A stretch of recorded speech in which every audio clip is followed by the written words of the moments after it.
Vamos, gente, vamos procurar a nossa revisão de hoje vendo a seguinte coisa. Aqui a gente vai ver um pouco de forças intermoleculares, lembrar o que é pressão de vapor, o que é volatilidade. Então, muita coisa legal que às vezes a gente se confunde um pouco. Então, ó, vamos logo que hoje é um ótimo dia para você aprender química. Bora!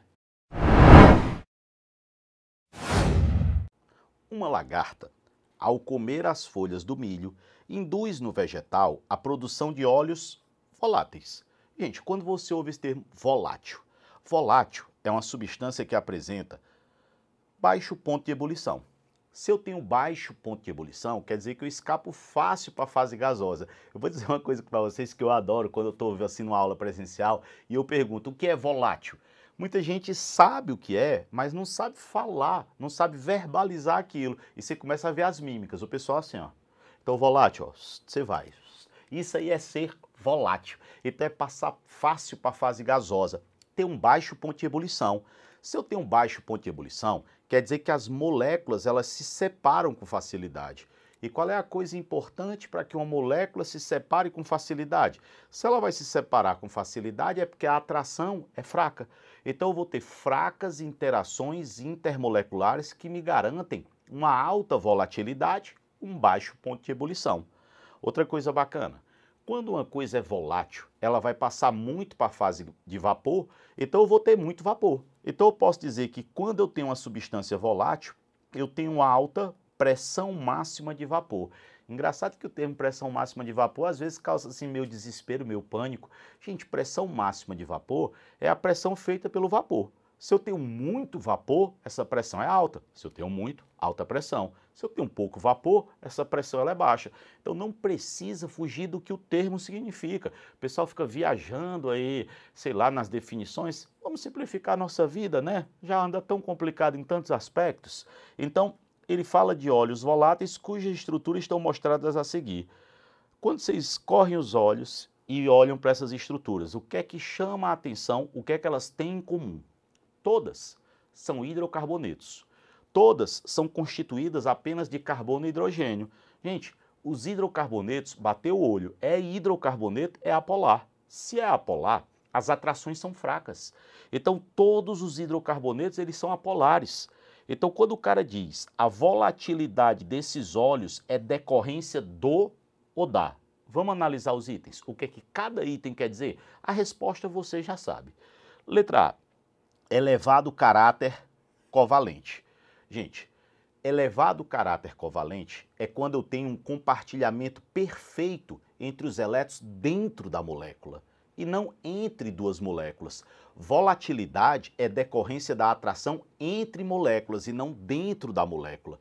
Então, quando o cara diz caráter covalente é quando os elétrons estão bem divididos, estão bem no meio. Por exemplo, quando é que uma ligação é 100% covalente? Quando os dois átomos são iguais. Se os dois átomos forem iguais, os elétrons ficam bem compartilhados.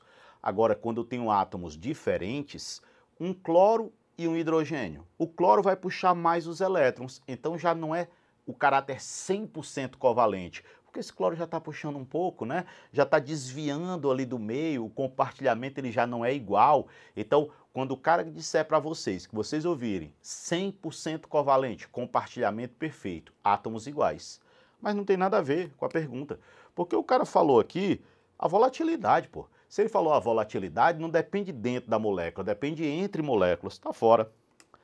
Alta miscibilidade em água. Gente, a água é polar.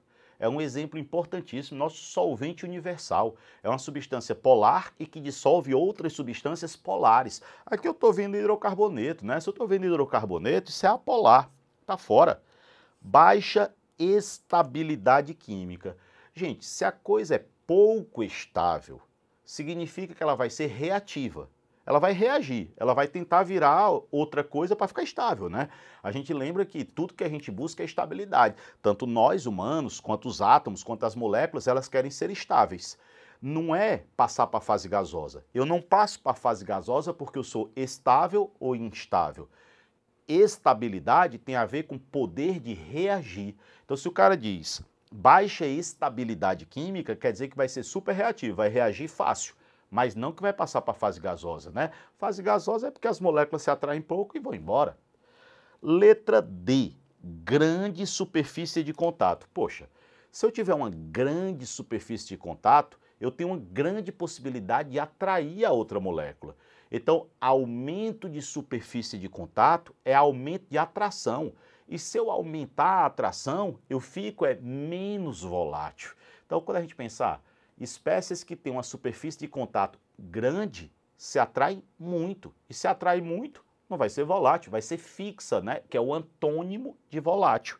E por último, fraca interação intermolecular entre duas moléculas. Se duas moléculas se atraem pouco, elas vão se soltar, elas vão embora, elas vão passar para a fase gasosa. Mais uma vez, uma questão que não era muito difícil, se olhava, interpretava, mas que traz para a gente revisão. Por isso que eu digo sempre, cara, essas nossas questões, vocês têm que buscar, não é simplesmente encontrar a resposta. Vocês têm que buscar ver se vocês lembram dos conceitos. Isso serve de uma revisão muito bacana. Beijo imenso para vocês e eu estou aguardando vocês já no outro vídeo.